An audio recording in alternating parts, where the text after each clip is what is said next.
Hello, I'm Stephanie. And I'm Lauren. And this is I've Got Guts, a podcast about living and thriving with chronic illness. Let's be real, it is really hard. But it doesn't have to be. You are not alone. With this podcast, we want to create a community and a space to be able to talk about the tough stuff And laugh along the way. The idea for this podcast stemmed from us trying to find one for ourselves to listen to, but not being able to find anything that didn't make us more sad or frustrated. Our goal is to talk about the hard stuff, but also talk about how to get through it, be positive, have a full and productive life, and of course, thrive. But before we get started, just so we are clear, we are not medical professionals. We are just here sharing our personal experiences. Yes, we are.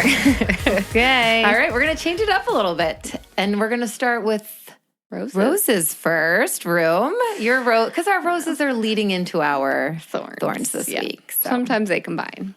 So my rose is also a little IVF update for everyone. So okay, let's hear it. Last time I gave you guys an update, I told you how they were putting me through a priming cycle, which was gonna even out my hormones and synchronize my follicles.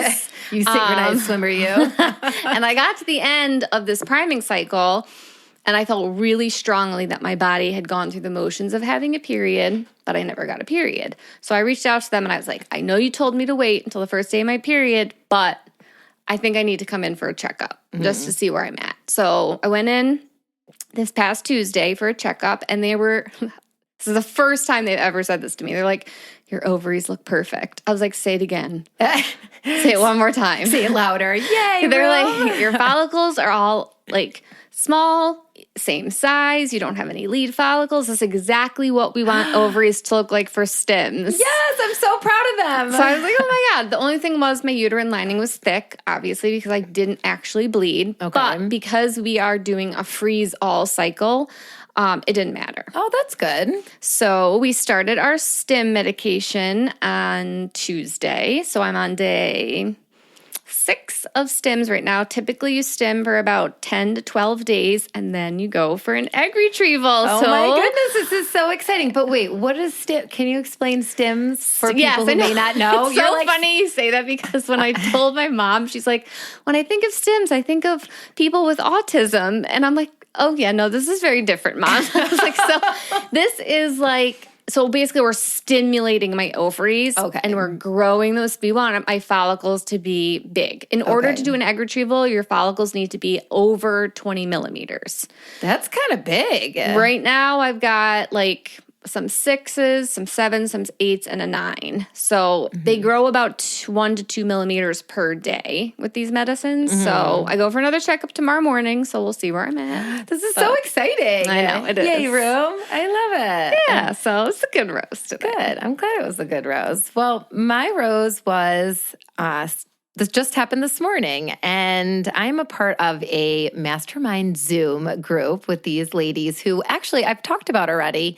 I went to a spiritual spa day with these ladies, and after that spa retreat, we just found that we had like such the bond and connection after like our time together that Tiffany, one of the ladies, was like, what if we do a mastermind where we meet once a week and we get together and we share our highs and lows and, we just collaborate. And, we're all trying to grow both personally and professionally. I'm like, sure, I love that kind of stuff. I'm in. So this morning, usually we've been doing them at night, but this morning it was nice and early at 7:30. Holy cow, on a Sunday? Yes. But honestly, I set my alarm. I got up. I made my hot lemon water to stimulate my digestive tract. Got all cozy, and I spent the morning with Becky and Tiffany, and it was just such a nice morning to be able to just talk about things. And I have a lot going on right now unknown with my health, and I feel like it's like impacting just my everyday life. Ask Sean. We've been kind of at each other's throats these last couple weeks. But yeah, it was just a beautiful way to start my morning, and they really just kind of help set the tone for the day. So I love that for you. Yes. People always are like, you and Room are the same. And I'm like, yes, we are. But if I had to wake up at 7 on a Sunday morning to do a Zoom, I would be I would feel angry inside. Yes. Well, your reaction was Sean's when he, after we were done with the Zoom, he comes storming in. He's like, what are you doing at 7 a.m. on a Saturday? Your voice is echoing through the house. I'm like, whoopsies. I closed the door. You do have a loud voice. I really do have a loud voice. Next time I plan to Zoom early on a Sunday morning, I will use headphones and go in the basement. There you go. Perfect. Compromise. All right, thorns room. All right, so You my take it. thorn, well, so while it is exciting that we are in this phase of IVF, the thorn of it all is my body is not reacting well to these medicines. So I'm getting 3 shots a night, and the shots in general are not fun. 2 of them aren't terrible. One of them is real hurty. I mean, it burns going in, and it's a lot of liquids. Like, Anthony makes eye contact with me. I've found lately that listening to the Backstreet Boys has been very helpful. I wonder why. Maybe because they might have announced a tour that I'm like really excited about and I'm going to find a way to go to. But listening to their old stuff has been just like, I think it's coming for me because I like know every single word in harmony, and I'm just like, okay, I can do this. If I can get through this, if I can sing through I'll Never Break Your Heart, then the shot will be over. I love that. But the symptoms are terrible. Like, I have these raging headaches every morning and every night, and the constipation. Which it's been bad. Like, I called poor Anthony. Actually, I think I called my mom first, but then I called Anthony, and I'm hysterically crying yesterday, and I'm like, my butt's bleeding. And he's like, next time you call me crying like that, can you just start off with like, no one died? I was like, my butthole died. But other than that, just need to make sure that everyone's still alive and it's just another issue. Yeah, it was just, I birthed a poop. It was painful and terrible. And I was like, do we have any ointments in the house? Like, I just need to know where the ointments are. That's why I'm calling you. Oh, Rome. So, there's good and there's bad. But I knew going into this that my body was going to react to these medicines. But anything for future baby M. Yes. And you are so strong. And I feel like everything that you've already been through in life is like preparing you for going through this whole experience. Oh, yes.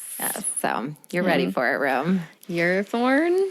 Okay, so my thorn is I just have not been feeling the best.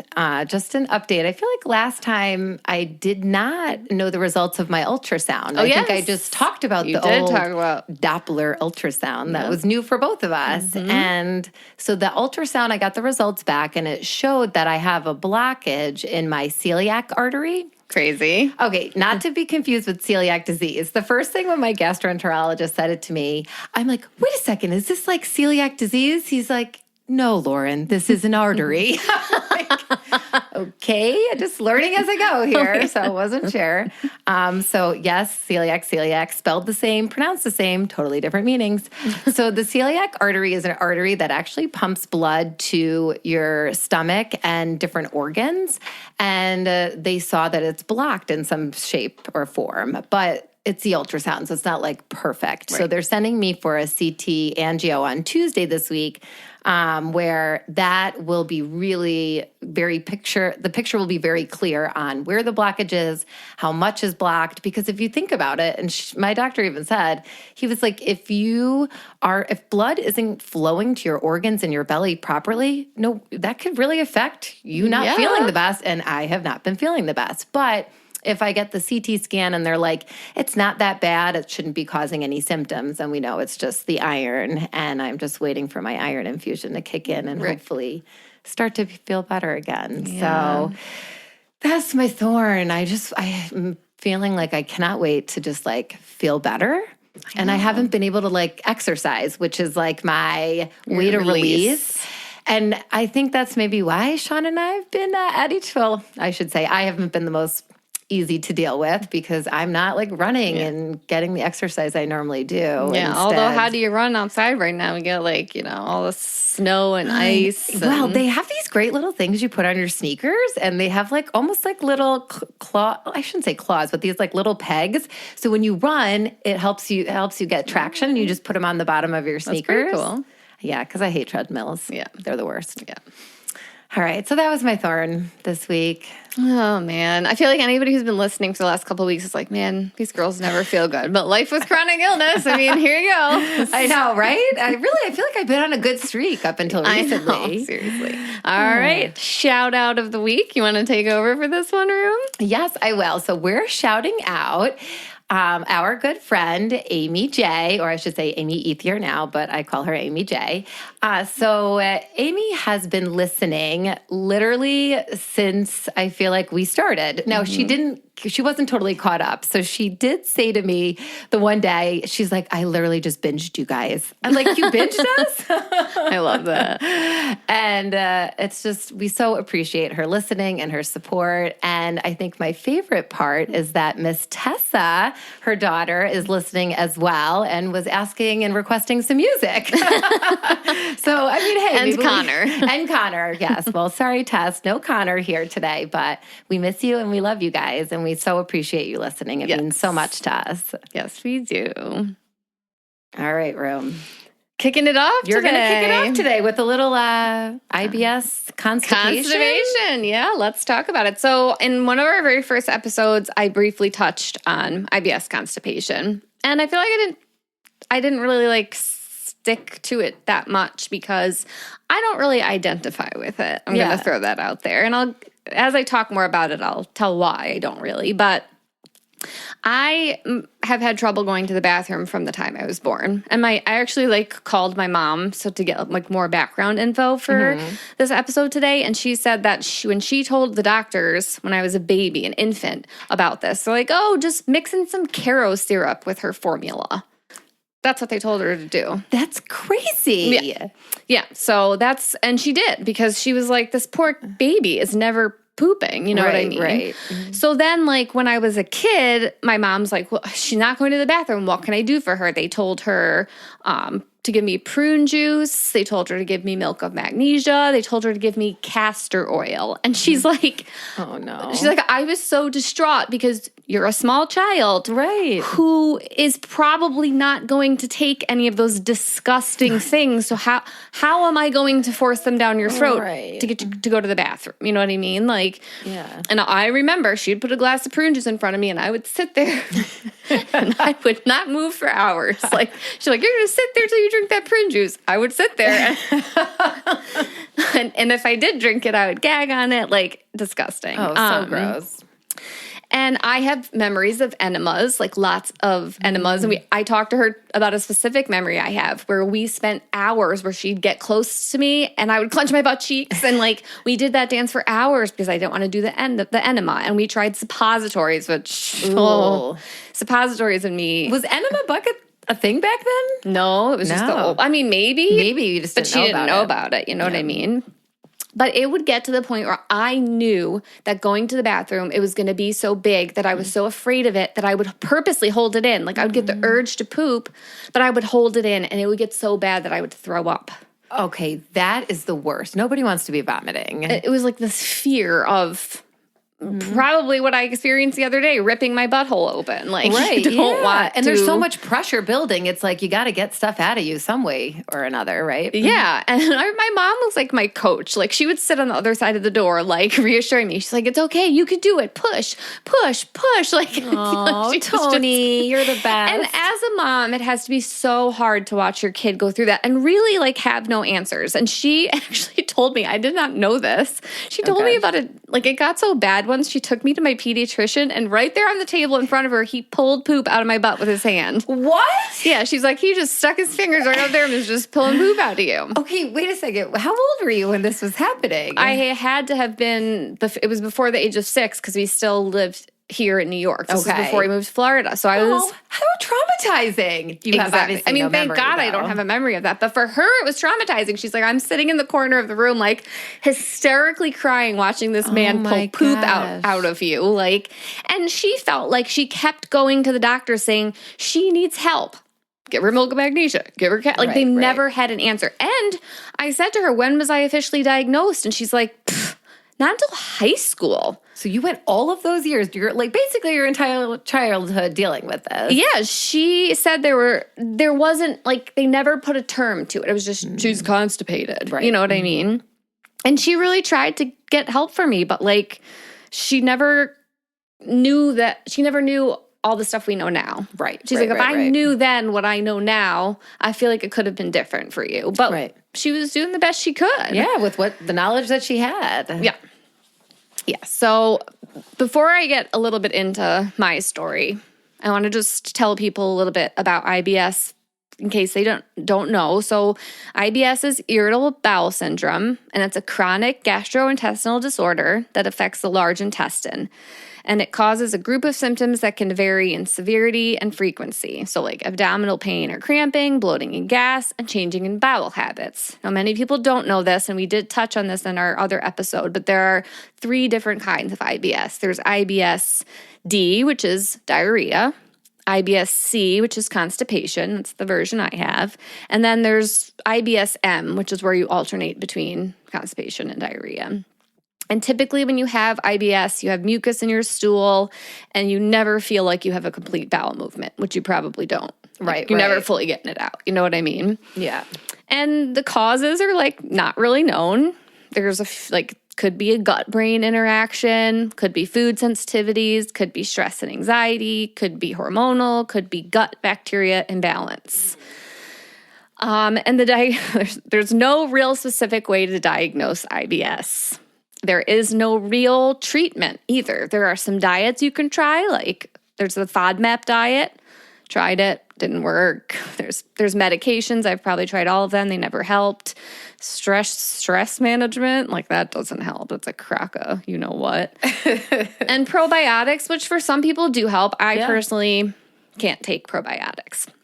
Now, my personal feeling about IBS is it's a blanket diagnosis given to people when they have no idea what else is going on. Yeah, that's exactly what they told me when I was a kid and I was an undiagnosed celiac. Yeah. So it's kind of like what they reach for when they don't know what's going on with you. It's a lazy diagnosis, if we're being honest. And this is why I don't identify with it. I think constipation is part of my problem, but I think my stomach issues have always run much deeper and have always gone misdiagnosed. I think if they had sent me to a pediatric gastroenterologist when I was a kid, why did that never happen? Right.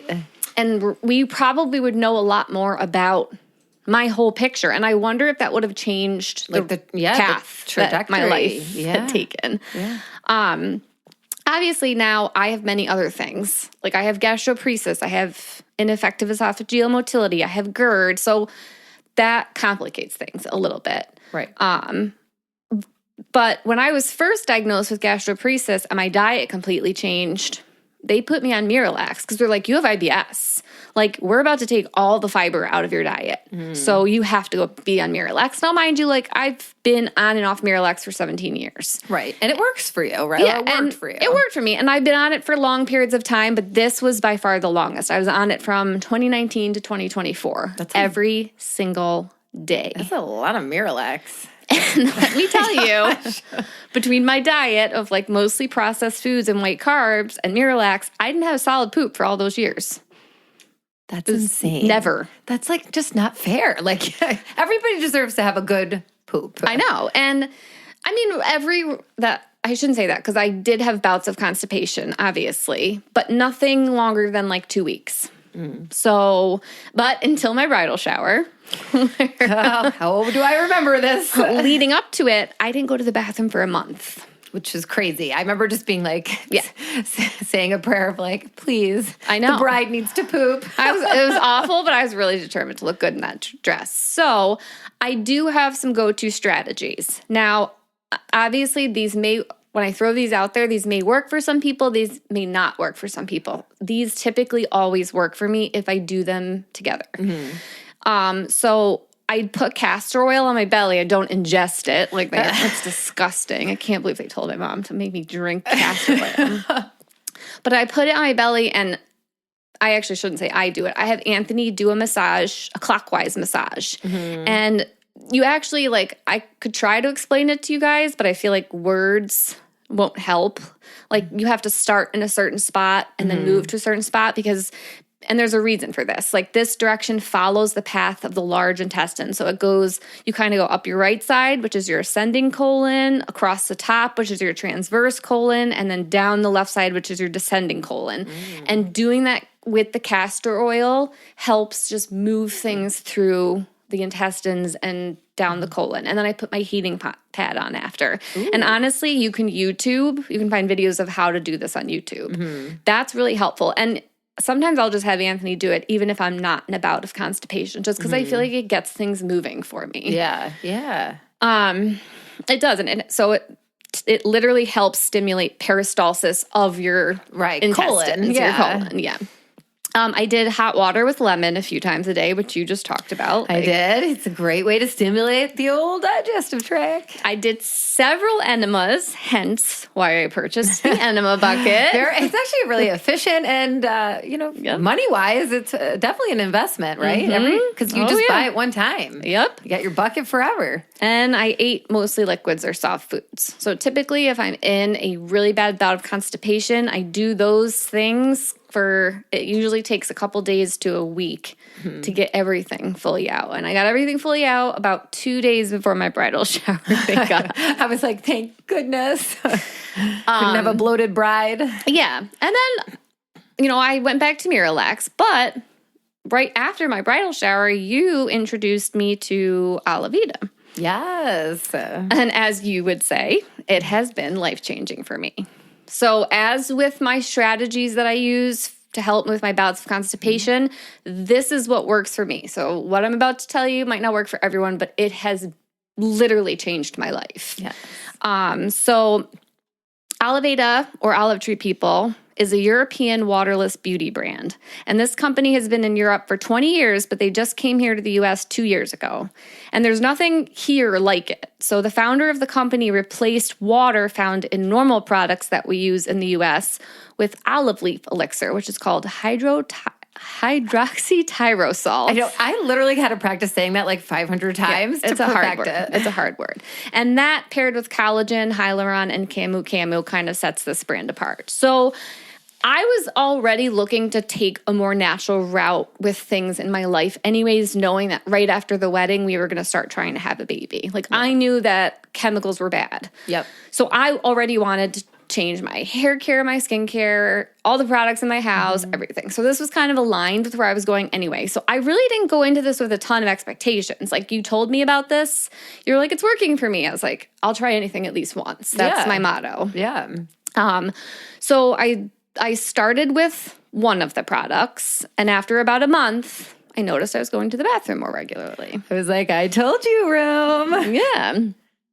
And then after using that one for a month, I added in the other 2 internal products. So they have 3 internal products. Okay. And so what are you taking right now? Are you still doing those 3? I still do the 3. So it's like, it's called I-66, I-70, and I-01. I started with the I-66. Yes. Yeah, because that one was more for digestive tract. And that got me going. So I was like, okay. And then when I added in the other 2, after about a month, I was like, okay, I'm like going to the bathroom, and I noticed like my bloating was going down. Like I was just feeling better overall. And then I added in their olive oil. And now when I tell people this, they're like, wait, you drink olive oil?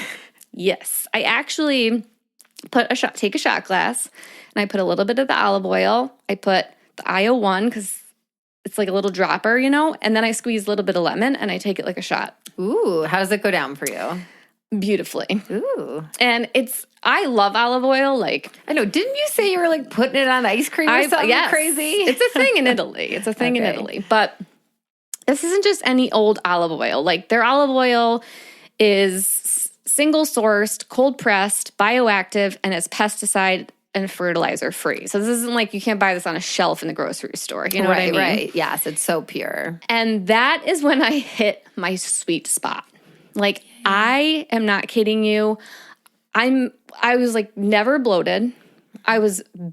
My gas was almost like non-existent. Like that's amazing. Which is crazy because we're talking about someone who, thank God I work with kids because I will fart all day and blame it on kids. I mean, you've literally just been farting through your life, as have I. I was going to the bathroom several times a week, which I don't think has ever happened in my entire life. I remember when you called me, like once you were like really into it, you're like, I can't get over it. I went and it's like normal. And normal poops. Yeah. So at that point, I was like, okay, I think I'm going to stop the Miralax. So I stopped taking the Miralax cold turkey and nothing changed. The bloating was still gone. Mm-hmm. I was still going to the bathroom. I was still feeling great. Like I felt great overall in my whole body. That's amazing. And I think that goes to show that like I was poisoning myself for years with Miralax. Miralax is terrible. Mm-hmm. I've done a lot of research on it. And it's like straight poison. No one should be putting that stuff in their body. Like, first of all, it can imbalance your electrolytes, which I already have a problem with. Oh, right. Because of like my passing out. Yes, your blackouts. You can depend on it. So your body can get used to it, and then you need it to go to your body unlearns how to go to the bathroom without the Miralax. Right. It's like almost just so unnatural. Yeah. It alters your gut bacteria balance. I had intestinal methogenous overgrowth in my belly. I had thrush, like all these gut bacteria imbalances. Oh my gosh. Yeah. You can get like allergic reactions, neurological concerns. There have been reports of neurological symptoms in children. Okay, that's frightening. Yeah.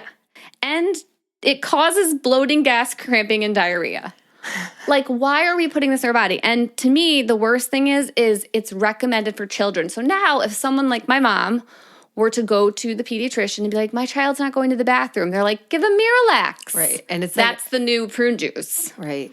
And so people are putting this poison in their children's bodies at such a young age. Like, it's full of chemicals. It's full of plastics. Yeah. Like, I can't. I am so thankful that I was able to get off of Miralax.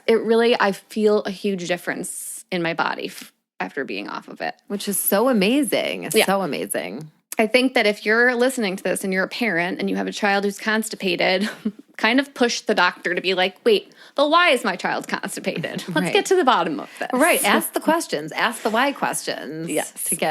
To uncover what's really going on. So obviously, I'm on like 800 different drugs for IVF. My belly's been pretty off, which I knew was all part of this. I was expecting it. Like everybody said, be prepared. These medicines really constipate you. So I knew that this was coming. You were ready. But the Elevita was still helping me even through the like IVF medicine, but I had a little snafu a few weeks ago. Okay, what happened? My Elevita order was destroyed while it was being shipped to me. It's like, what? We don't have time for things getting destroyed. Right. So I had it timed perfectly where like I was going to run out and it was going to come and I wouldn't like miss a day. But with it being destroyed, obviously that didn't work out. And Elevita was great. I emailed them. They that night created a new order and sent it to me. But it took about 2 weeks to get here. So I went 2 weeks without it, and holy cow, my body is mad at me. Oh, Roma. So mad at me. And I think that's the thing when you have digestive problems, especially something like IBS, even though, I think IBS is a scam. You have to like create habits, and you can't give something just a month. I hear so many people being like, well, I did it for a month and it didn't work. I think when you have like digestive issues, I think 3 months should be the maximum of doing it every day consistently before you can say something doesn't work. Right, because you got to give your body time to adjust. Yes. So I have this habit now of doing it. I broke that habit, and my stomach is mad, so I have to get back into that habit. But I think if you find something that works for you, do it consistently. Yes, yeah. And stick with it. Yeah, you got to stick with it. So find what works, be consistent, and have some emergency strategies, because if you have something like IBS, you're always going to go through periods of like flares almost. Right. So have a few backup strategies. Like for me, I've got the massage thing, I've got the lemon water, I've got the enema bucket. Find the things that work for you. Make sure you have them on hand at all times, and just maintain that consistency. Yes, I think such great advice. And I can't wait. I'm going to come home and be like, Sean, will you counterclockwise rub my belly tonight? Make sure he uses the palm of his hand when he does it. Okay, palm of your hand. Can I borrow some castor oil? Where do you get that from? Wegmans. Oh, okay. It's like Wegmans. That's people are like, wait, what's Wegmans? Wegmans is a grocery store very specific to the area that we live in New York. Yeah, yes, and they are So amazing. you can get it at any grocery store, drugstore. It's just like in the health aisle. Yeah, that's so Don't great. drink it. Only rub it on your body. All right, Ron, what do you got for us today? All right. Well, I'm going to head into ulcers. Ooh, so exciting. Ooh, little ulcers. When we met. Actually, That's why you were mean to me. I was. I know. I really struggle with my emotions when I'm not well. But yes, when I met you, Room, I had a bleeding ulcer in college. And actually, when I was going back and thinking about and just jotting down how often I've had ulcers, it had to be at least 4 or 5 times over the years that I've had ulcers. And so for those of you who are, I'm sure everyone has heard the term ulcer before, but basically ulcers are sores or lesions that commonly occur along the upper digestive tract. So when they form in this area, they're known collectively as peptic ulcers. And then just individually, these peptic ulcers are described by where they are found. So the most common place to find them is gastric ulcers in the stomach. Like that's where most of mine were in the beginning. And then there's, I can never say this word right. Duodenal? Yes. Ulcers. It's that part that connects to your small intestine. It's that upper part of your small intestine. Okay. So they can go there. I've had them there as well. And peptic ulcers that occur in the esophagus are known as esophageal ulcers. So, and just common side effects, if you do have an ulcer, maybe you are thinking, oh, maybe I'm having these symptoms. Maybe it is an ulcer. Common side effects are just pain that people often describe as like burning and like stabbing. And that's how I would always know. It was like that burning, stab, knife-like pain. Loss of appetite, difficulty swallowing, nausea, and then certain foods and drinks can make the pain worse. What?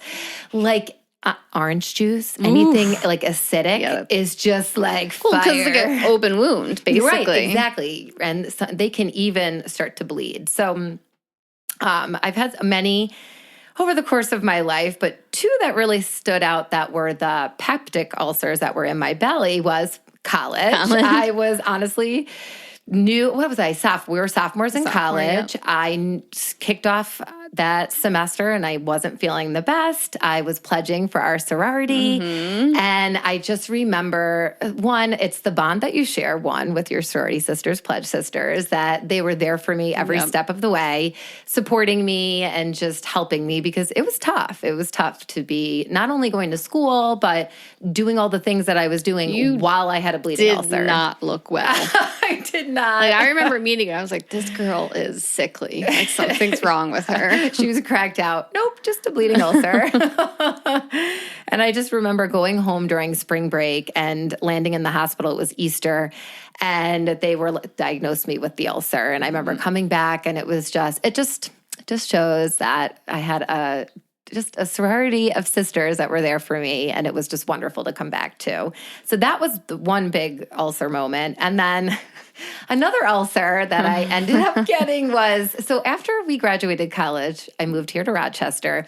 And I feel like, we just kind of continued college. We continued college for like 10 years. We were doing all the things. We were going out. We lived our best life. Partying. We were doing kickball leagues. And oh my God. You did do a bocce league. Bocce leagues and just dinners and just we lived. We lived sure. to the fullest. So it was one point where it got so bad, the pain that I was experiencing. And, maybe my habits were not lack of sleep, alcohol, what I was eating. I feel like back then we were broke, living off of like tater tots and rice. Yep. But it was right before we were getting ready to go see The Script. Do you remember this room? Oh, yes. We were Philadelphia. It was our Philly weekend. Yes.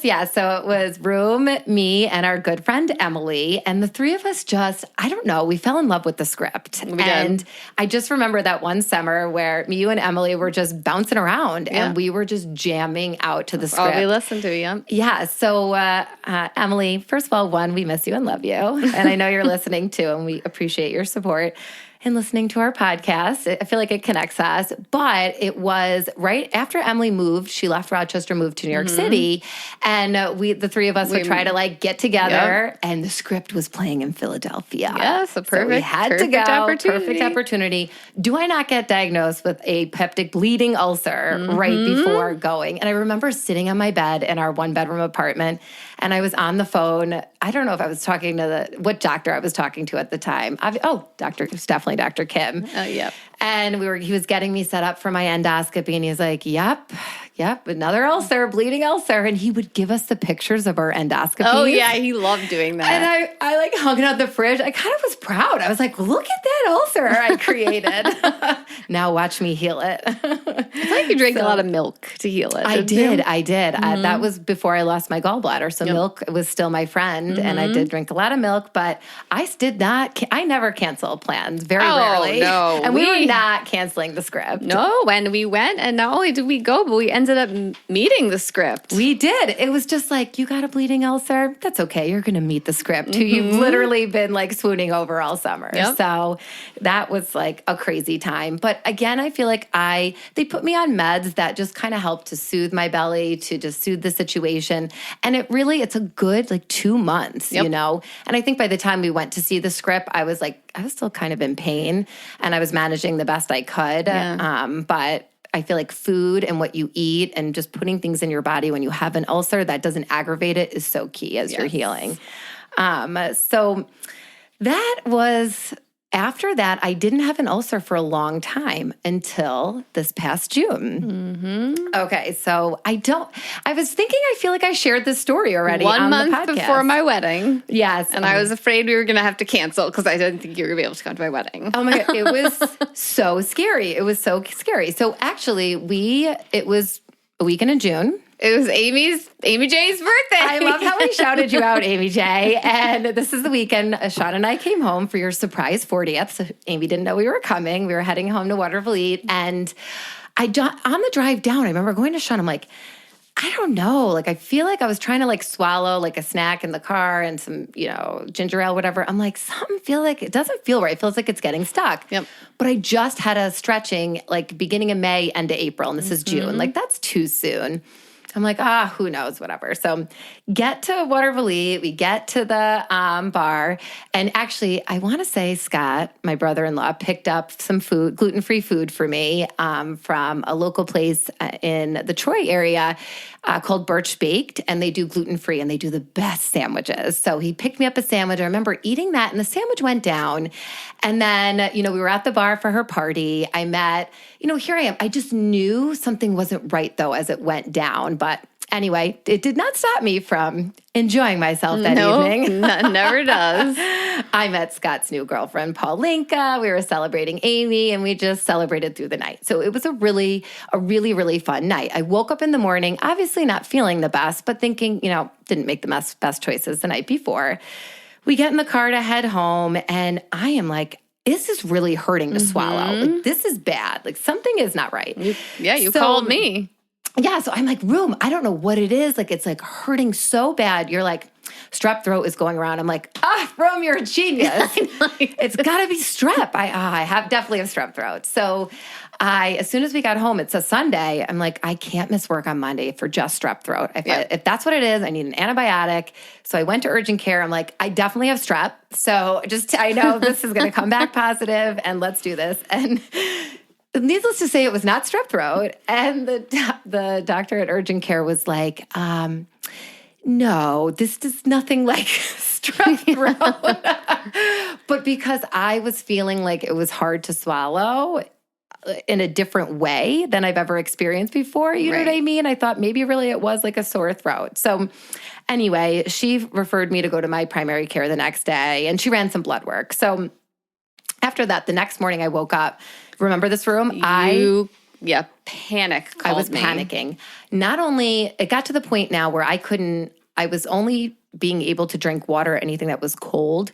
And it got to the point when I called you, I couldn't swallow my saliva. Yeah. Like, it wouldn't go down, and I like became hysterical. I thought you were having an allergic reaction and like your throat was closing or something. It was just so unknown. So like, go to my primary care. She's like, no, Lauren, like you got to go to the ER. Like something's obviously not right. Like you're not able to swallow even your saliva. Like you got to go. Something's very wrong. So I went to the hospital and, having echolalia, I know that it's a progressive disease. And, we heard from Martin when we interviewed him a couple of episodes ago that really everybody's future is different with echolalia. Yep. And you just don't know, when things can take a turn for you. And I just remember laying in the hospital being like, is this it? Like, is my esophagus not working anymore? Like, is this... what's happening? And it was scary. But then part of me was like, no, I just had a stretching and everything looked good. So they ran a bunch of tests and of course everything's coming back normal, but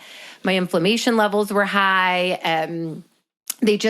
My blood work wasn't normal and, things weren't showing up on the CAT scan, on the normal, tests that they do. And I still couldn't, they're like, we can't send you home if you can't swallow. You can't swallow your own spit. You can't go home from the hospital. So they admitted me and they were going to do an endoscopy the next day. And I just remember laying there being like, what is happening? Like, why is this happening? Like, I'm not ready to lose my esophagus yet. I'm not ready for this to turn progressive. Like, I was just fine. Like, what is wrong? And it was that moment where you just have that breakdown and I'm all by myself in the hospital. Like, obviously Sean had to leave, go, be home with Connor. And it was a really, really rough night. But, when I woke up, I had my endoscopy and they ended up finding my esophagus was full of bleeding ulcers. Like full of? How many would you say there were? I mean, I want to say 4 or 5. There was definitely a lot. Honestly, I do have the pictures of them. Oh my gosh, I could gag just thinking about it. You didn't hang that one on the fridge for sure. Definitely wasn't hanging that one on the fridge, but it was really, really gross. And they were like, no wonder you can't swallow anything. So as soon as they knew, they got me, IV meds just to kind of start to heal the ulcers while I was in the hospital. And then I got to a point where I was able to swallow and I could drink fluids and, they were able to discharge me, thankfully.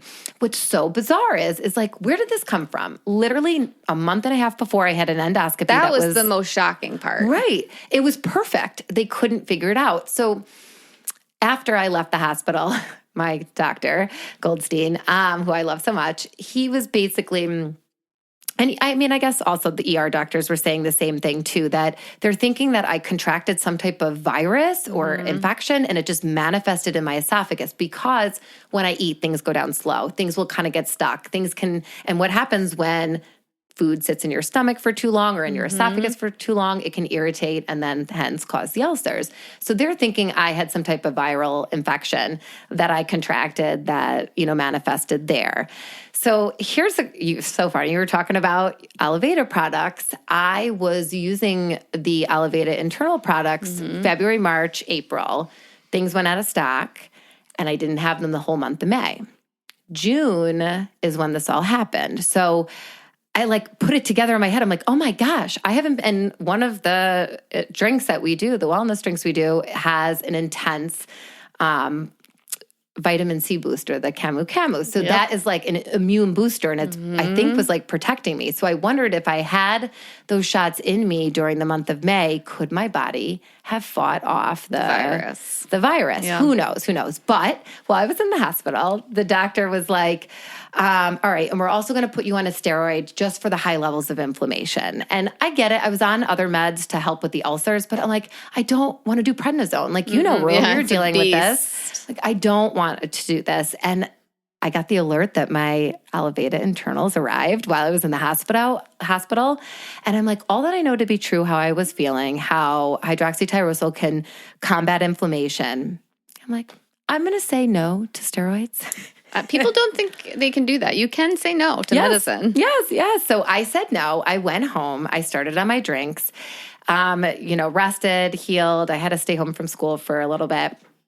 I ended up going back to the doctor. And when I did go back, my blood work he couldn't get over how my inflammation levels leveled out so well because I wasn't on a steroid. Exactly. He was like, I've never seen your levels go back down this quickly without a steroid. So it just goes to show the power of we don't always need to turn to these pharmaceutical meds. There are natural, organic ways that we can heal our bodies, with products that won't cause you more symptoms like your Miralax Exactly. was, right? So there's a time and place for medicine, and there's a time and place for trying to do things a different way. right, or at least trying, right? And here's the thing. If I did that and I went back to the doctor and it wasn't working, I would have went on the steroid because that would have been the right thing to do. Right, But absolutely. lucky me, I didn't need to. So I'm going to end my section today and obviously before I even end, I'm ending with a quote, which is my favorite. But after that episode, I have been in a really good place. No other ulcers, nothing else. Yes. So here's to no more Made it ulcers. to my wedding with no problems. Yes. We didn't have to cancel. We didn't have to cancel. I remember just being like, I am a maid of honor.